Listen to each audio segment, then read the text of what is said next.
Terima kasih Tuhan, kami bersyukur hari ini kami masih boleh ada, kami masih boleh datang ke hadapan Tuhan, kami bisa dengar firman-Mu, kami mau mengerti hati Tuhan. Biar hari Tuhan jamah, Tuhan kuasai setiap kami hari dimanapun kami berada. Kuasai pikiran kami, kuasai hati kami, kuasai perasaan kami, biar firman yang kami dengar jadi firman yang berkuasa, mengubah hidup kami, keadaan kami. Bicara buat kami Tuhan, sebab kami anak-anak-Mu, kami siap dengar firman-Mu, kami siap untuk dibentuk, dididik, diajar dengan firman-Mu. Dalam nama Tuhan Yesus Kristus, biar kita semua percaya, katakan sama-sama, amin. Kita pencet.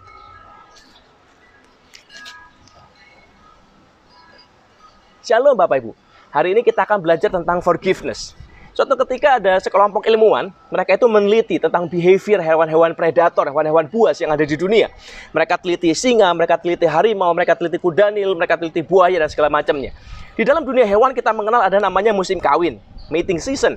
Nah, setiap musim kawin itu biasanya mereka yang para male, para pejantan itu berkonfrontasi, mereka berantem, mereka ribut satu dengan yang lain, memperebutkan posisi seorang pemenang untuk mereka bisa mating. Nah, biasanya setelah setelah konfrontasi itu banyak yang luka, banyak juga yang mati hewan-hewan ini. Nah, para ilmuwan ini meneliti Bapak Ibu, apa yang terjadi setelah musim kawinnya lewat. Jadi setelah konfrontasinya lewat, tinggal luka-lukanya segala macam, lalu mereka ini ngapain? Setelah berantem hebat, terus mereka ngapain setelah lewat musim kawin?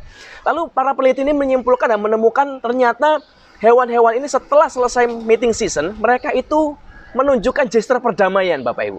Mereka tidak lagi berantem, mereka nggak lagi ribut, begitu ceritanya ya. Mereka menunjukkan, ayo kita selesai, masalah kita selesai. Kalau singa misal, keluarga kucing-kucing besar, mereka duduk bareng setelah selesai konfrontasi, mereka duduk bareng, tidur bareng, saling jilatin bulunya masing-masing sebagai gestur perdamaian. Tapi ternyata di dunia ini ilmuwan menemukan ada satu hewan yang tidak pernah menunjukkan gestur perdamaian. Jadi kalau hari ini dia berantem satu dengan yang lain, lalu bulan depan kepisah begitu ya, sebulan, ketemu lagi, berantem lagi nanti. Atau kalau Anda sakitin dia hari ini, lalu terpisah setahun, tahun depan ketemu lagi, dia bisa cakar Anda diam-diam Bapak Ibu. Hewan apa ini? Kucing ternyata. Jadi kalau Anda hari ini pernah nyakitin kucing, Anda tendang kucing misalnya, lalu suatu ketika nanti Anda ketemu kucing di jalanan, terus tiba-tiba Anda dicakar tanpa sebab, Anda tahu sekarang, berarti itu kucing yang sama dengan yang Anda sakiti dulu. Ini jenis hewan yang tidak pernah menunjukkan gestur perdamaian. Cat never forgive. Jadi harus saya berdoa, jangan kita didapati di hadapan Tuhan seperti seekor kucing Bapak Ibu. Kita disuruh mengampuni. Tuhan kasih sebuah perintah, ampuni. Dan itu bukan pilihan. Saya bacakan firman Tuhan buat kita semua ya. Matius 18 ayat 21 sampai 35. Saya bacakan firman Tuhan agak panjang hari ini, tapi saya perlu kita untuk mengerti baik-baik konsep cerita ini. Matius 18 ayat 21 sampai 35. Kemudian datanglah Petrus dan berkata kepada Yesus, "Tuhan, sampai berapa kali aku harus mengampuni saudaraku jika ia berbuat dosa terhadap aku? Sampai 7 kali?" Yesus berkata kepadanya, "Bukan. Aku berkata kepadamu, bukan sampai 7 kali, melainkan sampai 70 kali 7 kali. Sebab hal kerajaan surga seumpama seorang raja yang hendak mengadakan perhitungan dengan hamba-hambanya. Setelah ia mulai mengadakan perhitungan itu, dihadapkannya lah kepadanya seorang yang berhutang 10.000 talenta. Ingat baik-baik, 10.000 talenta. Tetapi karena orang itu tidak mampu melunaskan hutangnya, raja itu memerintahkan supaya ia dijual beserta anak istrinya dan segala miliknya untuk membayar hutangnya. Maka sujudlah hamba itu dan menyembah, katanya, 'Sabarlah dahulu, segala hutangku akan kulunaskan.' Lalu tergeraklah hati raja itu oleh belas kasihan akan hamba itu sehingga ia membebaskannya dan menghapuskan hutangnya. Tetapi ketika hamba itu keluar, ia bertemu dengan seorang hamba lain yang berhutang 100 dinar kepadanya. Ia menangkap dan mencekik kawannya itu, katanya, 'Bayar hutangmu.' Maka sujudlah kawannya itu dan memohon kepadanya, 'Sabarlah dahulu, hutangku itu akan kulunaskan.' Melihat itu, kawan-kawan yang lain sangat sedih lalu menyampaikan segala terjadi kepada tuan mereka. Raja itu menyuruh memanggil orang itu dan berkata kepadanya, 'Hai hamba yang jahat, seluruh hutangmu telah kuhapuskan karena engkau memohonkannya kepadaku. Bukankah engkau pun harus mengasihani kawanmu seperti aku telah mengasihani engkau?' Maka marahlah tuannya itu dan menyerahkannya kepada algojo-algojo sampai ia melunaskan seluruh hutangnya. Maka Bapakku yang di sorga akan berbuat demikian juga terhadap kamu apabila kamu masing-masing tidak mengampuni saudaramu dengan segenap hatimu." Jadi Tuhan kasih sebuah perintah Bapak Ibu, bukan sebuah himbauan, tapi perintah, ampuni. Kalau kita tidak ngampuni orang, dosa kita tidak diampuni. Nah, hari ini saya pengen kita mengerti sebuah konsep Alkitabiah yang jelas Bapak Ibu. Saya tahu bahwa mengampuni itu tidak pernah mudah. Kalau ngomong gampang, kalau teori gampang, Bapak. Kalau pendeta kadang suka ngomong ampuni, ya gampang. Tapi kalau kita yang benar suruh ngampuni, wah itu susah luar biasa. Tapi ingat baik-baik, ini sebuah perintah. Nah, hari ini saya pengen kita belajar dengan benar. Tuhan dengan sengaja, ini kan perumpamaan dikasih oleh Yesus ya Bapak Ibu. Dia kasih sebuah perumpamaan yang sangat jelas dan sangat hati-hati menurut saya tentang siapa yang berhutang. Jadi ada 3 orang tokoh di dalam kisah ini. Ada satu namanya raja. Yang ini menggambarkan Tuhan ceritanya. Ada orang pertama, dia berhutang terhadap raja 10.000 talenta. Ini kita. Kita punya hutang terhadap raja kita. Tapi ada juga orang lain yang berhutang terhadap kita. Jadi ada orang kita, ada Tuhan, ada raja, ada kita, ada orang lain. Dan orang ini berhutang ke kita 100 dinar. Nah, saya pengen kita mengerti baik-baik. Ada sebuah prinsip Alkitabiah yang kita perlu ngerti dan kita perlu sadari. Hutang orang lain ke kita itu pasti ada Bapak Ibu, pasti besar. Dan kita disuruh ngampuni dia, disuruh mengampuni orang yang melukai kita, disuruh mengampuni orang yang menyakiti kita. Itu nggak mudah. Oh, hutang yang dibuat orang ke kita, kerusakan yang pernah dibuat orang ke kita, rasa sakit yang pernah timbul dari orang ke kita, atau keadaan kita yang sengsara karena perbuatan orang, itu tidak semudah membalik telapak tangan untuk diampuni. Tapi harus. Nah, kita perlu sadar bahwa kita memang disakiti orang Bapak Ibu. Dan saya mau perkatakan ini. Rasa sakitnya itu real. Your pain is real. Saya bukan mau sedang memanipulasi, saya mau berkata, ampunilah, jangan judes-judes, jangan jutek, ampunin, kan tinggal ngampunin. Enggak, ngampun itu susah. Dan saya tahu efek perbuatan orang, kalau sampai kita marah, kalau sampai Anda sebel sama orang, kalau Anda sampai benci sama orang, saya tahu itu pasti efeknya nyata. Impact-nya bisa besar sekali. Impact-nya, efek dari perbuatan orang dalam hidup kita, itu bisa bukan hanya sekedar satu turunan, bisa sampai anak kita, sampai cucu kita, bisa kerasa terus Bapak Ibu. Your pain is real. Your problem is real. Masalah Anda nyata, sakitnya nyata, efeknya juga nyata, impact-nya nyata sekali, semuanya nyata. Dan satu fakta adalah orang memang menyakiti kita, Bapak Ibu. Orang memang menyakiti Anda. People hurt us, yes. Life is not fair. Sometimes bad things happen, ya. Dan bad things itu kadang melibatkan orang lain yang membuat kita jadi luka, membuat kita jadi kecewa, membuat kita jadi pahit. Orang nyakitin kita, memang. Tapi jangan lupa bahwa kita juga menyakiti orang loh Bapak Ibu. Kita ini kadang nggak sadar, kita sadarnya cuma kalau kita disakiti. Kita harus tahu bahwa kita nyakitin orang, orang nyakitin kita. Itulah yang kenyataan, itulah faktanya. Jadi kita harus sadar bahwa waktu orang nyakitin kita, kita juga nyakitin orang. Dan kita juga perlu sadar bahwa impact perbuatan kita terhadap orang lain itu juga besar loh Bapak Ibu. Impact perbuatan kita yang kadang kita nggak sadari atau mungkin kita sekedar anggap remeh, itu bisa besar sekali efeknya buat orang lain. Dan orang juga akan susah untuk mengampuni kita. Jadi makanya kenapa Tuhan membuat sebuah konsep. Kalau kau tidak mengampuni saudaramu, maka dosamu juga nggak diampuni. Kenapa? Karena kita sama-sama melakukan yang sama. Gitu. Jadi hari ini ayo sadar baik-baik. Alkitab menulis, ingat tadi ya, ada tokoh pertama namanya raja. Lalu ada orang kedua namanya kita, digambarkan sebagai kita. Lalu ada orang ketiga, orang yang berhutang pada kita, orang yang menyakiti kita. Nah, Alkitab menulis, saya bacakan buat Anda. Ayat yang ke-28-nya. Ia bertemu dengan seorang hamba lain yang berhutang 100 dinar kepadanya, dan ia mencekik kawannya serta berkata, bayar hutangmu. Ada orang yang 100 dinar saja, Bapak Ibu, dia hutangnya. 100 dinar itu, kalau Anda pernah baca Alkitab, Anda akan menyadari bahwa 1 dinar adalah upah 1 hari kerja. Jadi 100 dinar itu setara dengan 3 bulan kerja kurang lebih. Jadi ada orang berhutang sama kita yang nilainya, yang besarannya atau bobotnya itu 3 bulan gaji. Nggak terlalu besar sih sebenarnya. Ya dibilang kecil juga enggak, tapi kan kalau besar sekali sampai harus bunuh-bunuhan kan juga tidak Bapak Ibu. Tapi intinya Tuhan menulis, menggambar, dia menceritakan ada seorang yang menyakiti kita. Dan upahnya dan efeknya, bobotnya adalah 3 bulan gaji. Dan saya tahu 3 bulan gaji itu bisa melukai kita begitu hebat. Tahu Bapak Ibu. Tapi nanti kita belajar ya lebih dalam lagi apa yang sedang Tuhan mau bicara. Nah, hari ini saya mau bacakan buat Anda dulu sebuah artikel Bapak Ibu. Saya bacakan buat Anda ya. May 11, 2002. 11 Mei 2002 Bapak Ibu. Ada kejadian yang tidak pernah terlupakan di Florida. Ada kejadian yang sangat membekas sekali Bapak Ibu.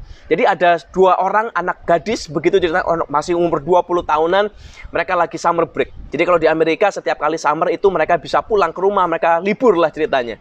Jadi mereka summer break, mereka pulang ke rumah, mereka naik mobil, 2 orang mahasiswi ini, mereka pulang. Nah di tengah jalan, Mobil yang mereka tumpangi itu tabrakan dengan mobilnya orang lain, Bapak Ibu. Nah, pengemudi yang nabrak ini namanya Eric Smallridge. Ini kisah nyata ya, Bapak Ibu. Anda bisa cek nanti. Ada dikemudi oleh seorang pemuda namanya Eric Smallridge. Ternyata si pemuda ini yang nabrak ini, dia ini baru pulang dari pesta, Bapak Ibu. Jadi summer break, dia mabuk-mabukan, minum alkohol, mabuk, tapi dia tetap nyetir pulang. Dia nyetir sendiri, driving sendiri. Dan singkat cerita terjadilah tabrakan dan 2 orang mahasiswi ini meninggal. Umur 20 tahun. Anda bayangkan apa yang dirasa sama mamanya anak-anak ini. Yang nabrak, dia mabuk, dia nyetir, dia yang nabrak, tapi dia nggak mati, Bapak. Eric Smallridge nggak mati. Dia hidup, nggak luka bahkan. Tapi yang satunya, yang anak gadis ini, dia udah nggak salah apa-apa. Dia cuma mau pulang ke rumah mamanya, ditabrak begitu rupa, mobilnya bonyok, ringsek nggak karuan. Meninggal dua-dua. Dan Anda bayangkan, kalau Anda jadi orang tuanya, apa yang terjadi? Orang tua anak ini namanya Mrs. Renee Napier. Anak Tuhan yang sangat cinta Tuhan, sangat taat dengan Tuhan. Dan dia mendapati kenyataan satu hari kehidupannya berubah semua. Yang dia awalnya hari itu dia expect, oh anakku mau datang hari ini, anakku akan pulang, kita akan makan, kita akan have fun, kita akan cerita, kita akan begini begitu panjang lebar. Suddenly it's gone. Anaknya meninggal, Bapak Ibu. Dan dia tulis waktu di surat kabar dia diwawancara, dia berkata begini, I have lost everything. Aku kehilangan segalanya. Tidak ada lagi anak yang kunantikan, tidak ada lagi anak yang kutunggu-tunggu, tidak ada lagi yang bisa kuharapkan dalam hidup ini. Dia tidak akan pernah menikah seumur hidupnya, dia nggak akan wisuda seumur hidupnya. Semua cita-citanya semuanya akan hilang, tidak akan tercapai lagi. Karena orangnya sudah nggak ada. Yang ditinggal cuman barang hampa, pakaian, baju dan segala macamnya yang tidak berguna lagi sudah. Itu sebuah hutang, itu sebuah rasa pahit, efek kerusakan yang besar yang tidak akan pernah bisa digantikan dengan apapun, Bapak Ibu. Saya percaya suatu hari ada jemaat tanya saya begini, Pak, kesedihan apa yang paling sedih yang bisa dirasakan manusia? Saya pikir-pikir rasanya ya yang paling sedih ya, kalau orang tua harus melihat kepergian anaknya lebih dulu, itu rasanya paling sedih di dunia, rasanya, Bapak Ibu. Saya nggak bisa jelaskan, tapi kalau kita disuruh menanggung beban, lebih baik bangkrut daripada kehilangan anak, Bapak Ibu. Lebih baik kita kehilangan semua yang lain daripada kehilangan anak. Dan ini yang terjadi dengan Renee Napier. Dia kehilangan anaknya. Anaknya nggak buat salah, nggak buat apapun, tapi kehilangan. Dan ini jenis hutang, ini jenis kerusakan yang tidak bisa ditebus dengan siapapun. Others owes us a big debt, jumlah hutang yang besar dengan kita, dan dia menimbulkan kerusakan yang besar dengan kita. Itu fakta. Mungkin Anda hari ini sedang mengalami satu keadaan di mana Anda sedang bangkrut karena orang lain. Mungkin Anda ditipu. Itu fakta, itu nyata. Sakitnya real. Anda mungkin sedang mengalami kerusakan dalam rumah tangga. Kalau ditinggalkan suamimu, kalau ditinggalkan istrimu. Itu kerusakan yang fakta, yang nyata. Kita nggak bisa tutup mata berkata, sudahlah, we believe in God. Kita percaya dengan iman, semuanya akan baik-baik. Yes, everything will be okay. Tapi nanti kan itu. Sekarang ini yang harus dihadapi. Real. Pahitnya nyata, susahnya nyata, Bapak Ibu. Anda mungkin sedang mengalami kerusakan di tengah keluarga Anda sendiri. Mungkin anak Anda kehilangan anak karena pergaulan yang salah. Anda tahu ada orang lain yang membuat dia jadi terjerumus dan segala macam. Itu real. Tapi hari ini saya berdoa. Saya tahu kerusakan Anda nyata. Saya pun mengalami kerusakan yang hebat dalam hidup ini. Ada orang terdekat dalam hidup saya membuat saya berantakan. Selama sekian tahun. Total mungkin hari ini sekitar 10 tahun lebih. Saya mengalami kerusakan yang begitu hebat dalam hidup saya karena perbuatan satu orang yang dekat dengan saya. Saya nggak cerita panjang lebar tentang apa dan bagaimana, karena sekali nggak bicara itu. Tapi intinya hari ini adalah saya juga dihadapkan dengan sebuah pilihan. Saya harus mengampuni atau tidak. Orangnya sudah nggak ada, sudah meninggal, Bapak Ibu. Yang membuat saya susah ini sudah meninggal. Tapi efeknya masih ada, kerusakannya masih kerasa. Dan pahitnya, kalau ngomong jujur, ada loh, Bapak Ibu. Cuman balik lagi kepada pilihan kita. Kita disuruh mengampuni, mau atau tidak. Bukan bisa atau enggak. Mau apa enggak. Kalau kita mau, jalan. Kalau kita tidak, itu pilihan. Tapi apapun pilihan Anda, itu mendatangkan konsekuensi. Jadi saya pengen kita belajar dulu konsep yang pertama ya. Orang berhutang besar sama kita. Orang melukai kita, yes. Orang menyakiti kita, yes. Real. Saya nggak menyalahkan Anda untuk hal itu. Memang orang menyakiti kita memang. Jadi kadang kita jangan salah berpikir ya. Ada orang yang berpikir naif. Orang di dunia itu baik semua, nggak ada orang jahat. Ada loh, Bapak Ibu. Ada orang yang memang melakukan hal yang jahat. That's life. Ada orang yang memang membuat kita susah. Yes. Ada orang yang membuat kita berantakan. Iya memang. Tapi Anda jangan lupa prinsip yang kedua. Orang menyakiti kita, ya, tapi kita juga menyakiti orang lain. Dan kita juga merusak orang lain. Dan kita berhutang besar juga buat orang lain. Kita berhutang dengan orang, apalagi dengan Tuhan. Coba baca dulu ya ayat di atasnya ya. Ayat yang ke-23 Bapak Ibu. Atau 24 deh. Setelah ia mulai mengadakan perhitungan-perhitungan itu, dihadapkannya lah kepadanya seorang yang berhutang 10.000 talenta. Ada hutang 10.000 talenta Bapak Ibu. Talenta itu adalah takaran uang yang paling besar di zaman itu. Jadi ada dinar, lalu ada, kalau Anda pernah dengar ada bahasa mina, dinar, talenta, dan segala macam. Talenta itu adalah takaran yang paling besar. Jadi 1 talenta itu setara dengan 6.000 dinar. Saya ulang baik-baik ya. 1 talenta itu setara dengan 6.000 dinar. 1 dinar setara dengan 1 hari kerja. Jadi 1 talenta sama dengan 60.000 hari kerja, Bapak Ibu. Nah, hutangnya berapa? 10.000 talenta. 10.000 talenta dikali 1 talenta itu 6.000 dinar ya. Jadi kurang lebih 10.000 talenta adalah 60 juta dinar. 60 juta dinar itu adalah sama dengan 60 juta hari kerja. 60 juta hari kerja itu kurang lebih setara dengan 200.000 tahun kerja, Bapak Ibu. 200.000 tahun kerja. Anda bayangkan, Tuhan membuat sebuah perumpamaan yang sangat signifikan. Ada pihak raja, lalu ada kita yang berhutang 200.000 tahun, Bapak Ibu, dengan Tuhan. Satu jumlah yang sangat hebat, satu jumlah yang tidak akan pernah terbayarkan seumur hidup kita.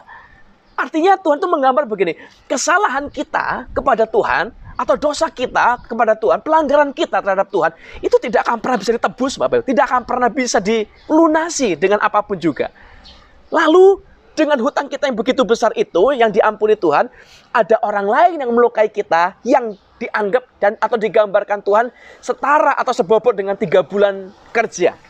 Anda bayangkan betapa besar pengampunan yang diberikan Tuhan kepada kita, 200.000 tahun, dipotong atau di-compare dengan 3 bulan gaji, 3 bulan kerja orang, ampuni Bapak Ibu. Dan ini yang kita perlu ngerti. Waktu kita terima anugerah yang begitu besar dalam hidup ini, kita akan mudah untuk memberikan anugerah yang sama buat orang lain.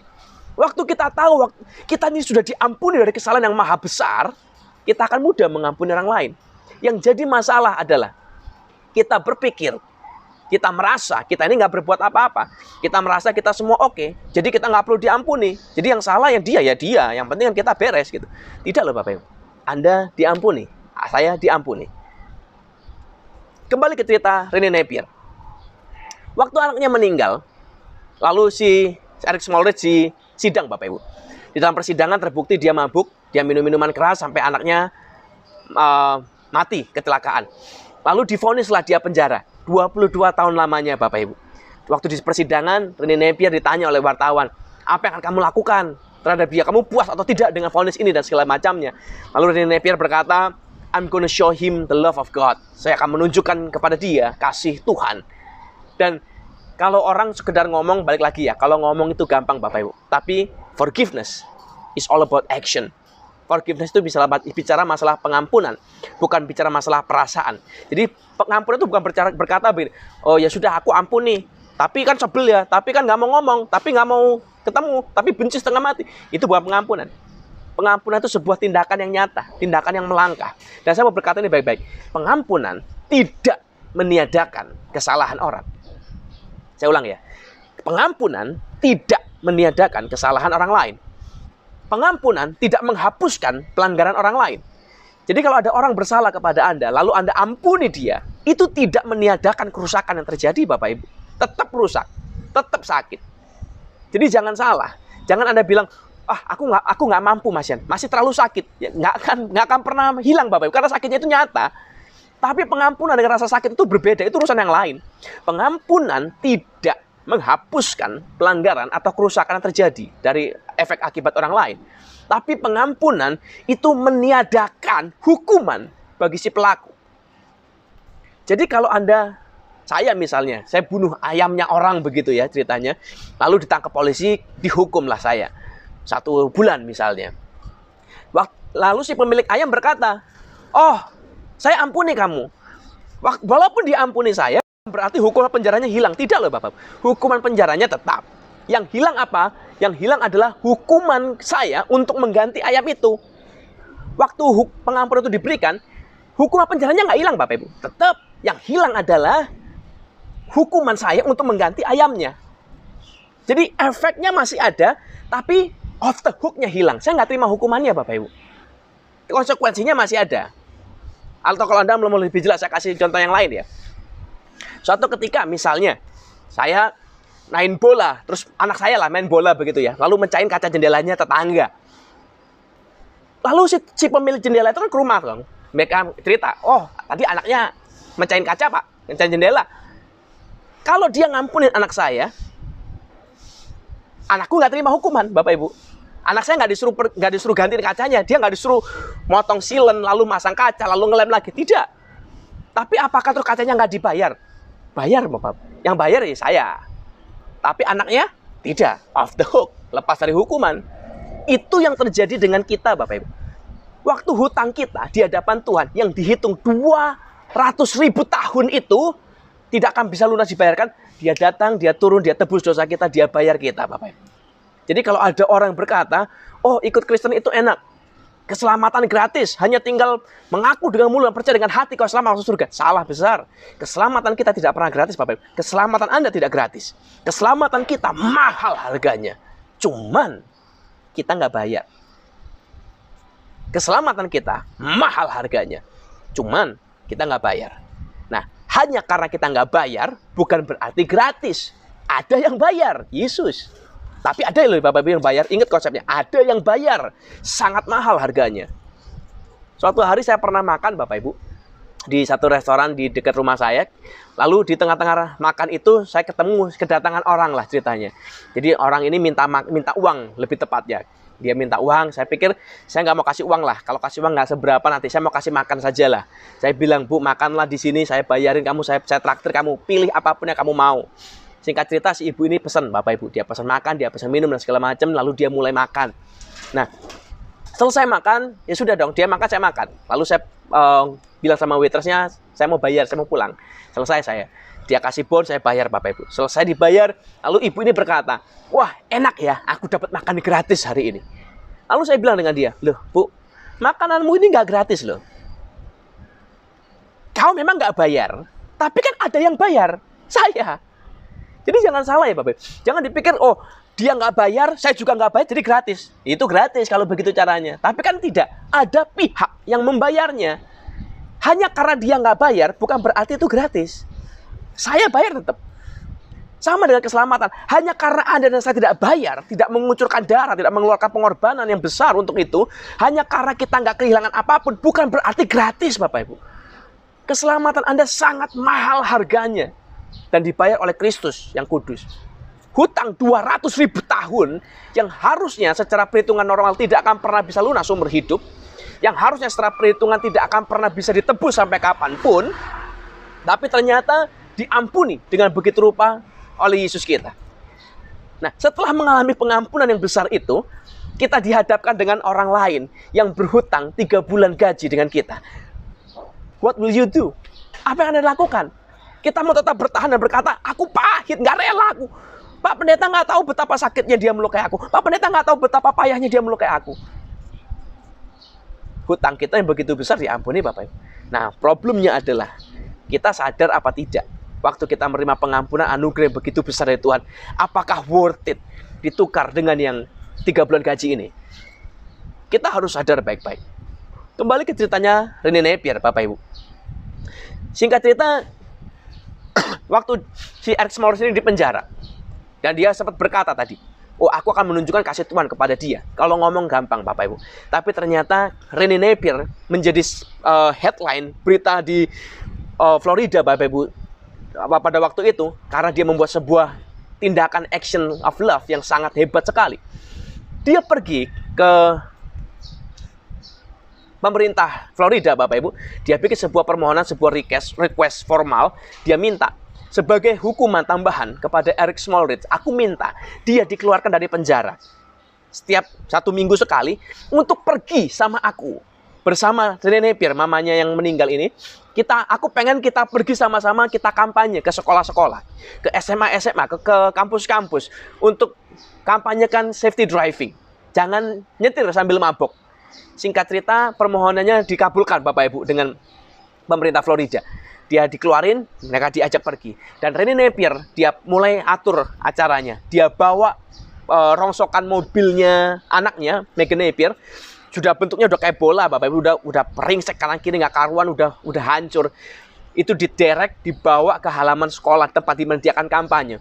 Jadi siswa-siswa waktu masuk pertama kali mereka sudah lihat, ini ada apa ini? Ada mobil yang rusak parah, rusak hebat begitu rupa. Singkat cerita, mobilnya dipajang, ditaruh, lalu murid-murid dikumpulkan dalam satu aula, dan Rene Napier mulai cerita, mulai ngomong, mulai kasih tahu apa yang terjadi. Dia cerita bagaimana anaknya, seorang mahasiswa umur 20 tahun, dia mau pulang ke rumah, dia punya masa depan, dia punya impian, dia punya ini itu segala macam. Tiba-tiba satu ketika semuanya hilang karena kecelakaan mobil. Dia ditabrak sampai meninggal oleh seorang yang mabuk, yang menyetir tanpa sadar, dan mobilnya, barang buktinya ada di luar di halaman sekolah. Orang-orang mulai mendengar kisahnya. Mereka tersentuh, tapi kemudian Rene Napier panggil, dan saya pengen Anda dengar sendiri kesaksian dari orang yang menabrak anakku. Dipanggillah Eric Smallridge, Bapak Ibu. Eric Smallridge naik ke atas panggung, dan dia mulai cerita kejadian malam itu. Dia mulai cerita kesalahan yang dia buat, dia mulai cerita penyesalan yang dia alami dan segala macamnya. Singkat cerita, kampanye itu berlangsung dengan sangat hebat, Bapak Ibu. Berlangsung dengan sangat sukses. Dan angka kecelakaan karena pengemudi yang mabuk, pengemudi yang teledor, pengemudi yang lalai di negara bagian Florida menurun sangat drastis karena kampanye-kampanye mereka. Dan itu menjadi efek yang sangat besar sekali. Sebelum kejadian itu, begitu banyak kasus kecelakaan karena mabuk terjadi, ada banyak kematian yang terjadi, dan mereka nggak bisa berbuat apapun. Sampai kasus Rene Napier terjadi. Mereka mulai aware, mereka mulai sadar, efek kerusakan yang ditimbulkan begitu besar. Efek pahit, efek luka seorang ibu begitu besar. Dia nggak lagi punya anak. Satu kejadian, satu kehilangan yang tidak akan pernah bisa dikembalikan oleh siapapun. Eric Smallridge minta ampun seperti apapun, tidak akan bisa mengembalikan anak ini, Bapak Ibu. Dan tidak ada satupun dan apapun yang bisa dilakukan oleh Eric Smallridge untuk menebusnya. Singkat cerita, selesai dari semua kampanye-kampanye mereka, keliling ke semua sekolah, semua kampus di seluruh bagian Florida, Bapak Ibu. Eric Smallridge dikembalikan ke tahanan dan dia menjalani hukuman seperti biasa. Sampai 11 tahun kemudian. Jadi, tadi di awal saya sudah cerita, Eric Smallridge divonis 22 tahun penjara. Di tahun ke-11 masa tahanannya dia. Jadi dia ditahan di tahun ke-11-nya, Bapak Ibu. Si Rene Napier membuat sebuah gerakan baru.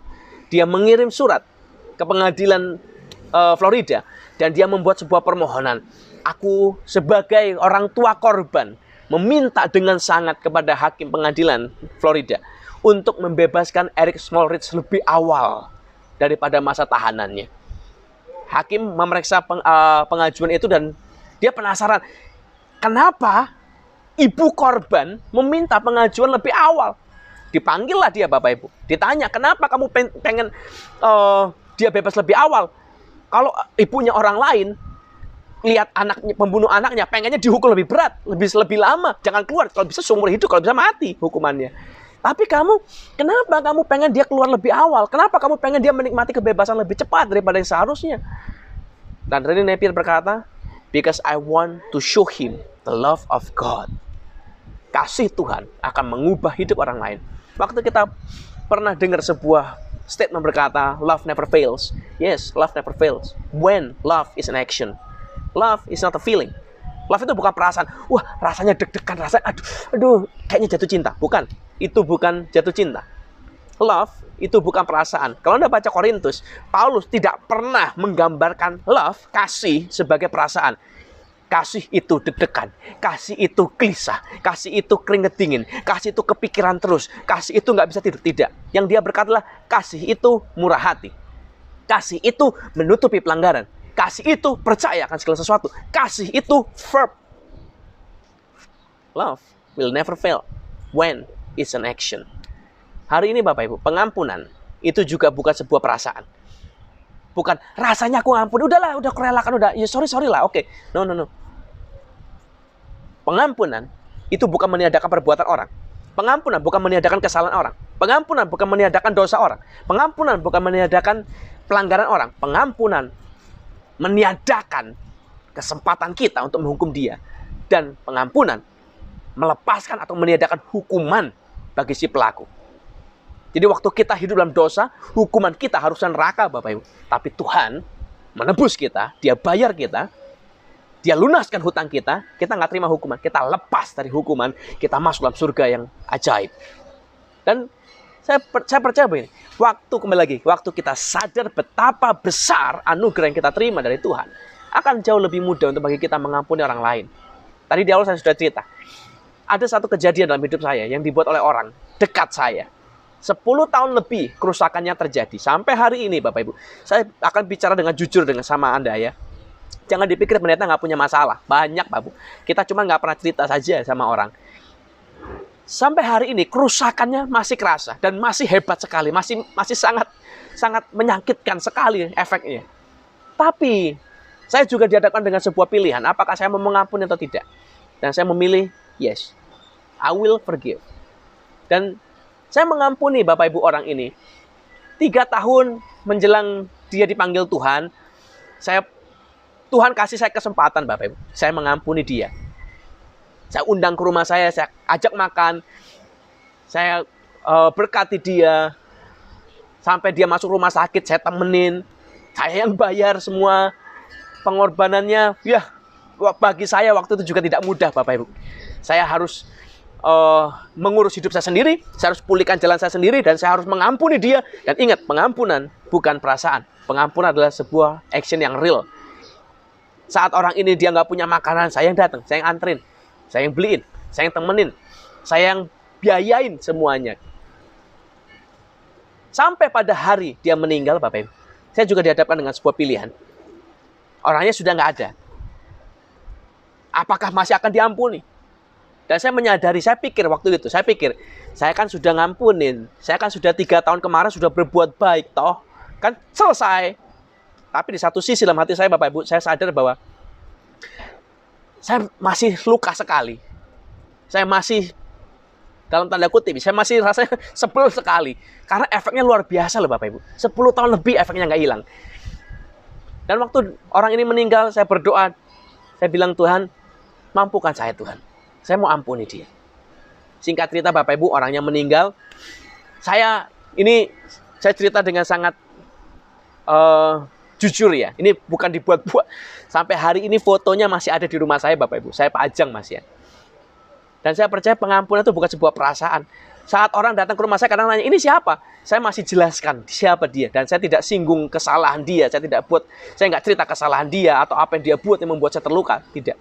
Kenapa? Karena kasih menutupi segala sesuatu. Kasih itu real. Kasih itu action. Forgiveness itu real. Forgiveness itu action. Anda tidak bisa bilang pengampunan tanpa kasih. Nggak mungkin itu berjalan. Jadi hari saya berdoa, Bapak Ibu. Ampunilah orang lain. Kalau Anda nggak mengampuni orang, tubuhmu akan bereaksi atas kebencian itu. Tubuh jasmani kita, fisik kita akan bereaksi terhadap kepahitan itu. Tubuh kita akan bereaksi terhadap luka itu. Orang yang menyimpan luka, mereka mulai merasakan gelisah, mereka mulai merasakan stres, mereka mulai merasakan depresi, mereka mulai merasakan penyakit-penyakit akan mulai keluar dan segala macam. Tubuh kita akan merespon berdasarkan keadaan kita. Tapi efek dari pengampunan bukan cuma itu, Bapak Ibu. Tubuh pun bisa merasa, tubuh pun bisa merespon, tapi bukan hanya itu yang paling penting. Keselamatan yang kekal itu dipertaruhkan. Anda sedang dihadapkan dengan sebuah pengampunan 200.000 tahun.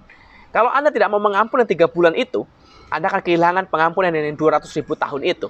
It's not worth it. So, make your decision wisely. Pilih keputusan Anda baik-baik, Bapak Ibu. Anda tetap mau menyimpan luka itu atau pahit itu, atau Anda melepaskan. Dan saya tahu dengan sangat benar dan sangat baik, nyimpen luka itu kadang enak, Bapak Ibu. Kadang, luka di hati itu seperti luka di tangan. Mau sembuh, kita enak. Kalau digaruk, dikorek itu kayaknya enak, gatel-gatel nikmat, begitu ceritanya. Tapi nggak sembuh-sembuh, nggak kelar-kelar, Bapak Ibu. Tambah lama, tambah parah, infeksi, malah berantakan kita. Jangan simpan luka.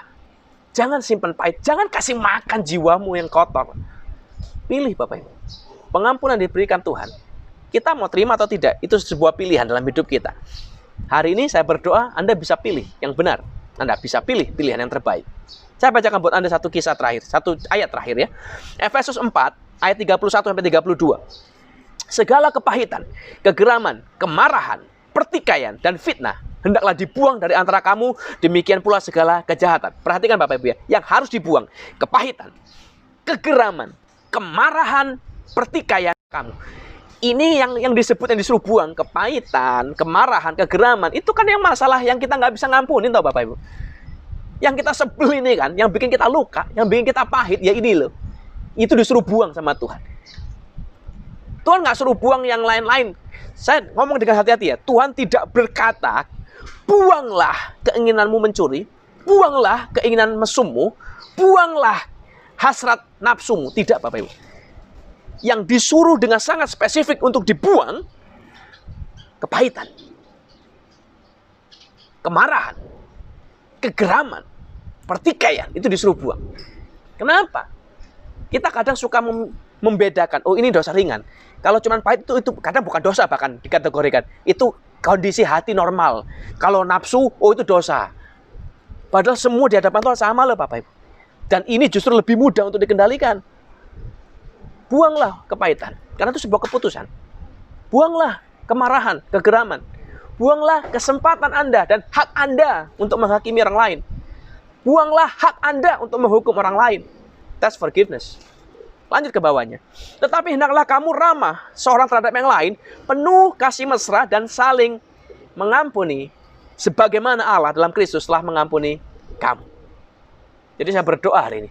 Saya tahu your pain is real. Saya tahu pahitnya nyata, lukanya nyata, efeknya nyata. Tapi saya berdoa sungguh-sungguh di dalam nama Tuhan Yesus. Tuhan mampukan Anda dan saya untuk kita mengampuni orang lain. Ingat Bapak Ibu, perbandingannya tidak masuk akal sudah. Sangat bodoh kalau kita menolak mengampuni yang 3 bulan gaji untuk kita mendapatkan pengampunan yang 200.000 tahun itu. Sangat not make any sense. So, choose wisely. Pengampunan yang Anda terima, waktu Anda mengampuni orang lain, itu sangat besar dan tidak ternilai harganya. Jadi hari ini, Anda dan saya, kita sedang dihadapkan di antara sebuah pilihan. Kita mau mengampuni atau kita mau simpan luka dalam hati kita. Kita mau simpan kepahitan dalam hati kita. Yang walaupun kau simpan, walaupun kau marah, walaupun Anda benci dengan dia, tidak akan mengubah keadaanmu. So, today is a time to let go. Ampuni Bapak Ibu. Waktu Rene Napier mengampuni, waktu dia minta pengampunan kepada pengadilan negara bagian Florida, dan hakim periksa dia, dan singkat cerita dikabulkan Bapak Ibu. Eric Smallridge keluar dari penjara setelah menjalani 11 tahun masa tahanan. Dan apa yang terjadi setelah dia keluar dari penjara? Rene Napier dengan Eric Smallridge menjadi seperti seorang ibu dan anak yang dekat sekali. Mereka pergi berdua, mereka makan bersama, si Eric Smallridge menggantikan posisi anaknya yang meninggal. Mereka tetap, selama mereka keluar, mereka terus melanjutkan kampanye dari sekolah-sekolah ke kampus-kampus. Selama bertahun-tahun kemudian, mereka terus lakukan yang sama, mereka kampanye terus. Dan mereka hari ini menjadi salah satu pelopor dari safety driving di Florida. Kasih mengubah hidup orang lain. Pengampunan mengubah hidup Anda. Jadi hari ini, let go. Lepas pengampunan, forgive to forgive. Supaya Anda juga diampuni oleh Tuhan. Kita tunduk kepala, biar kita berdoa Bapak Ibu. Bapak, hari ini kami mau datang ke hadapan Tuhan dengan hati yang respon dengan Tuhan. Kami mau percaya, kami mau melakukan apa yang jadi perintah Tuhan dalam hidup kami. Kami bukan hanya sekedar mau dengar firman dan berkata-kata firman, tapi kami mau melakukan firman itu dalam hidup kami. Biar hari Tuhan beri kekuatan, Tuhan beri keberanian, Tuhan beri kemampuan buat hari ini kami mengampuni orang-orang bersalah dalam hidup kami. Bapak Ibu jemaat yang dikasih Tuhan, biar ambil waktu sebentar. Sebut nama-nama orang yang sedang menyakiti hidup Anda, yang melukai Anda. Sebut nama mereka. Katakan, Tuhan, aku mengampuni si A, aku mengampuni si B. Biar hari ini Tuhan, hari ini juga kita mau break free. Kita mau lepas bebas. Kita ampuni, kita bawa mereka ke dalam tangan Tuhan, ke hadapan Tuhan. Dan kita mau melangkah dengan iman untuk mengerjakan pengampunan kita buat mereka. Terima kasih Tuhan. Ampuni Tuhan, ampuni. Hari ini selesai dari ibadah ini Tuhan, hamba-Mu selesai bicara, tapi kami percaya bahwa kami mau izinkan Tuhan terus bekerja terus ajar kami. Biar saat ini kami bukan sekedar mengampuni dengan doa, tapi lepas dari ibadah ini kami mengampuni dengan tindakan yang nyata.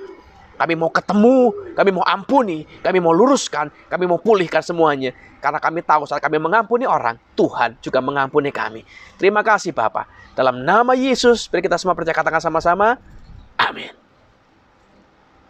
Jemaat Tuhan dikasih, mari kita katakan kita sama-sama di hadapan Tuhan. Dan saja kita katakan amin yang keras, setiap perkataan berkat yang akan saya lepaskan buat kita semua. Sebab amin, mengikat janji Tuhan jadi nyata dalam kehidupan kita. Jadi berkat buat hidup kita. Bapa, kami berdoa dan kami percaya nama-Mu, diberkatilah pekerjaan kita. Diberkatilah usaha kita. Apapun yang kita sentuh dan kerjakan dijadikan Tuhan berhasil. Biar kita naik jadi kepala dan bukan ekor. Biar kita jadi orang-orang yang memberi bukan yang meminta-minta. Biar kita jadi orang yang kelimpahan bukan yang kekurangan. Dan kami terima berkat ini di dalam nama Allah Bapa, Allah Putra, Allah Kudus, dalam nama Yesus Kristus Tuhan. Semua percaya katakan sama-sama, amin. Tuhan Yesus memberkati.